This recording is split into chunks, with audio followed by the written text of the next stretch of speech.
This is our IELTS Academic Writing Task 1 chart for today. I've prepared a sample answer between a band 8 and 9, and we'll discuss what you should do to increase your score. I'll share with you a great insight from a former IELTS examiner about the most important thing in your Task 1 report. And you'll be able to download the sample answer in PDF in the description. It's Asya here. Let's get started. Here is a task. The graph below gives information about the percentage of the population in 4 countries living in cities from 1970 to 2020, with predictions for 2030 and 2040. Summarize the information by selecting and reporting the main features and make comparisons where relevant. Write at least 150 words. So, what do we have here? We see the 4 named countries: Argentina, Brazil, Uruguay, and Ecuador. The vertical axis shows what percent of the population lived or will live in cities, and the horizontal axis, the years, from 1970 until 2040. 2030 and 2040 are in the future, which means this is a forecast. When you have a line chart, look for trends. On our chart, we have the past, up until this point, and the future. Let's have a look at the past first. What happened up until this point, the closest point to the present moment? Compare the beginning of the period with the end, disregarding any small ups and downs in the middle. Each country went up, right?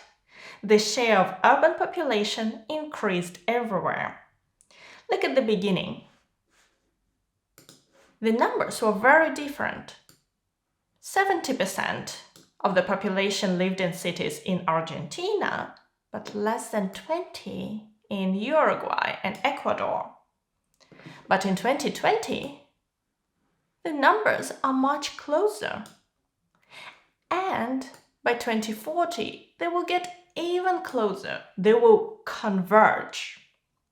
Okay, let's have a look at the sample answer. First of all, the introduction. Describe what the graph shows. To do that, we must paraphrase the task description, although some keywords can be repeated. Here is the introduction. The line graph illustrates the changes in the proportion of city inhabitants in 4 countries: Argentina, Brazil, Uruguay, and Ecuador, over a 50-year period ending in 2020, along with projections for the next 2 decades. So, I've replaced the graph gives information with the line graph illustrates. The percentage of the population in 4 countries living in cities becomes the proportion of city inhabitants in 4 countries. Percentage, a key word. Not to repeat it all the time, you can use proportion and share. Dates. From 1970 to 2020 are rewritten as over a 50-year period ending in 2020. And finally, predictions can also be projections or forecasts. And instead of with predictions, we have along with projections. Once again, the actual years mentioned in the task can be reworded as the following 20 years. Now it's time to present the all-important overview. Without an overview, you have no chance for a high band score in task achievement. The idea of task 1 is that we show the examiner that we have understood what the information provided is really all about. The overview is simply our understanding of what the data mean, what the pattern or trend is. I think it's better to place the overview in the first paragraph and to start it with a word like overall to clearly indicate that what comes next is our general interpretation of the data as a whole. I say general because here we don't need to give details like percentages or dates. This will come in body paragraphs.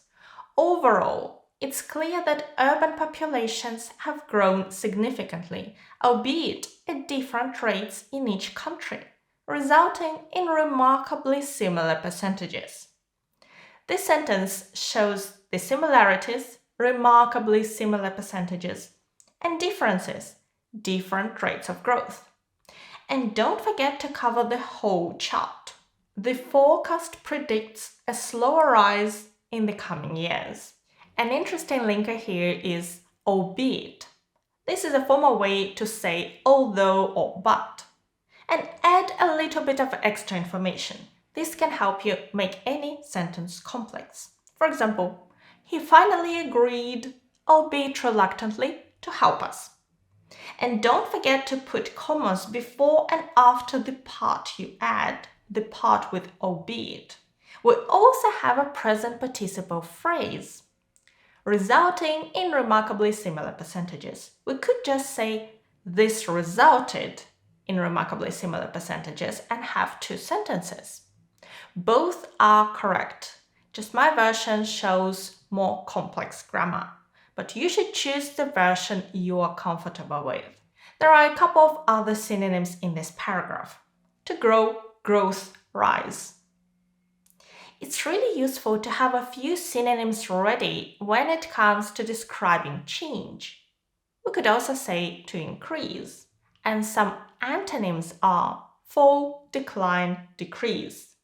The linkers and specific synonyms are very important for your ability to describe the data precisely without repeating yourself. And my course students even get a list of words to learn for their task 1. As for body paragraphs, we usually have 2, and I was planning to describe all the countries before 2020 in one paragraph and the forecast in the other. But then I split my body into 3 paragraphs. Let me show you. Task 1 requires us to describe the data provided. Ideally, we should do this in a logical sequence using appropriate linking words where necessary. How to open it?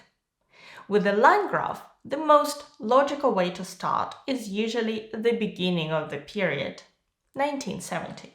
At the beginning of the period, the 2 countries with the smallest urban populations were Uruguay and Ecuador, where around 1/5 lived in cities. Half a century of steady growth meant that by 2020, the proportions had risen to around 95% in Uruguay, making it the most urbanized country on the chart, and to just under 70% in Ecuador. I decided to start with the 2 countries where most change has taken place, that is, Uruguay and Ecuador, and then go on to Brazil and Argentina, where the growth pattern was more stable, in the next paragraph. And I'm doing that just to avoid having one gigantic paragraph. I'll show you how it would look later. In Brazil, where half lived in cities in 1970, in 2020, the number stood at a little under 90%, despite falling by around 8% during the 1990s. Now, Argentina. Out of the 4 nations, Argentina maintained the highest percentage of urban population until it was surpassed by Ecuador shortly before 2020. At the outset of the period, around 70% of Argentinians lived in cities, more than 3 times the proportion seen in both Uruguay and Ecuador. Since then, growth has been more gradual, eventually topping 90% in 2020. What's important in these paragraphs? First of all, similarities. We've grouped similar data together. At the beginning of the period, the 2 countries with the smallest urban populations were. We've also made some comparisons. Of the 4 nations, Argentina maintained the highest percentage of urban population. So we've compared Argentina with other countries.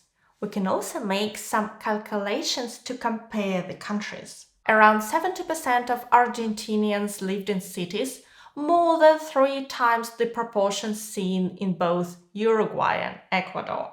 If you say Argentina was at 70% and Ecuador at 20%, you're assuming that the examiner will draw conclusions.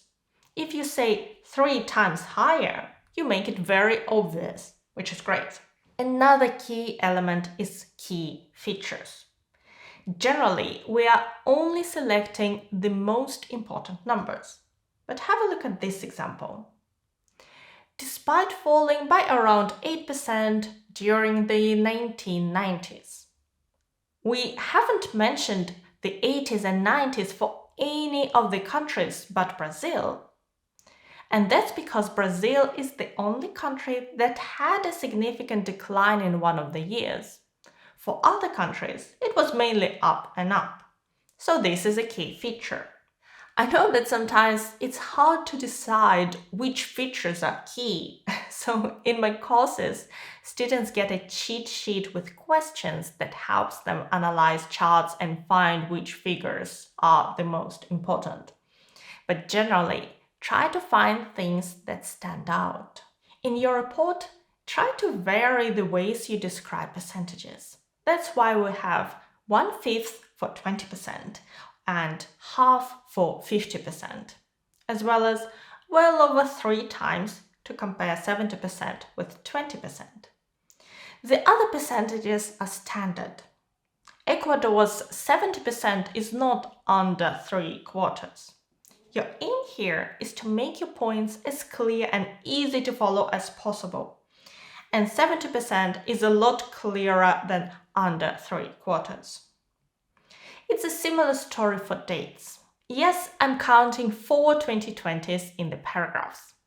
But we also have the phrase at the outset of the period for 1970. An outset is a really useful word which means beginning. Later we see since then for 1970 and half a century for the 1970 to 2020 period. Apart from that, notice that shortly before 2020 to indicate roughly when Uruguay surpassed or overtook Argentina. Another key feature, by the way. And if we look carefully at the graph, it looks as if it happened around 2017. And we could say that, but shortly before 2020 is a convenient way to express that.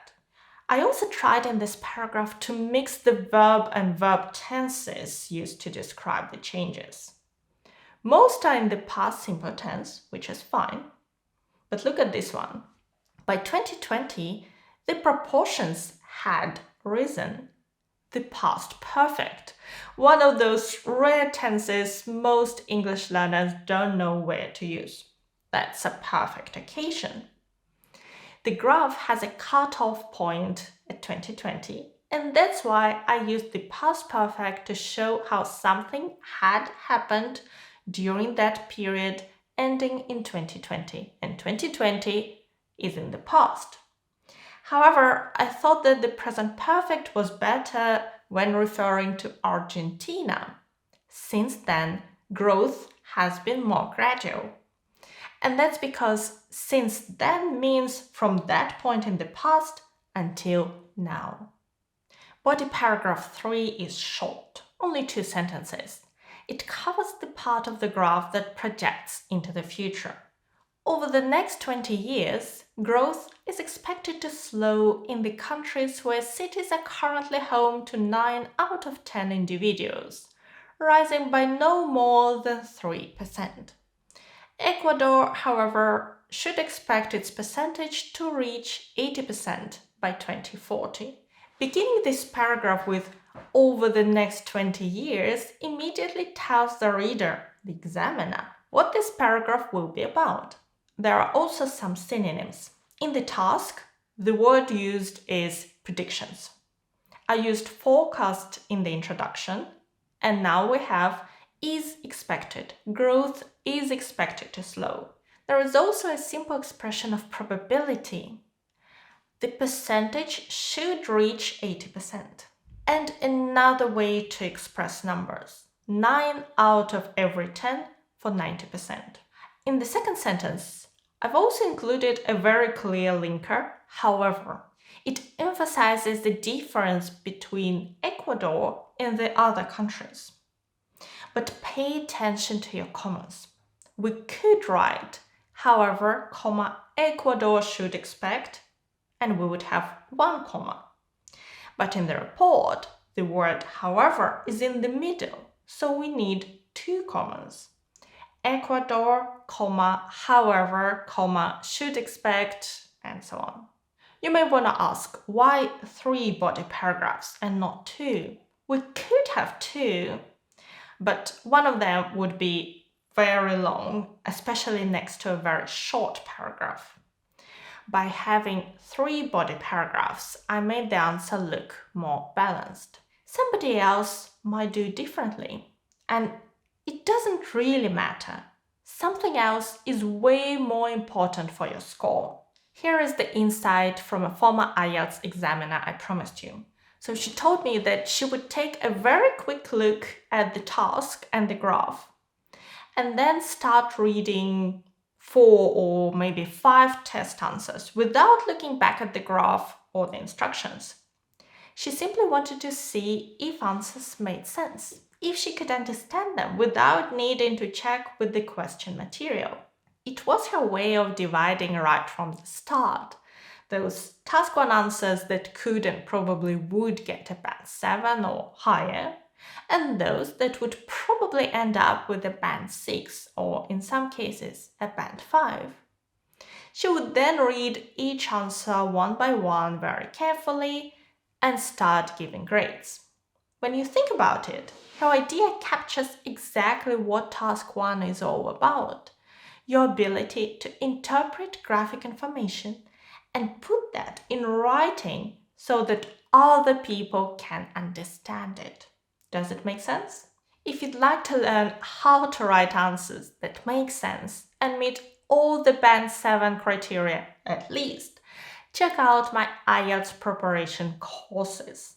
So far, over 10,000 students have taken these courses and rated them 4.8 out of 5, and actually 4.9 for the Task 1 course. So I'm very confident they can help you too. And if you'd like a taster, then watch this in-depth lesson on how to write an introduction to every type of Task 1. This is a free preview of my course. And don't forget to download the sample answer. All the links are in the video description. Thank you so much for watching me today. Good luck with your preparation and your exam. Bye!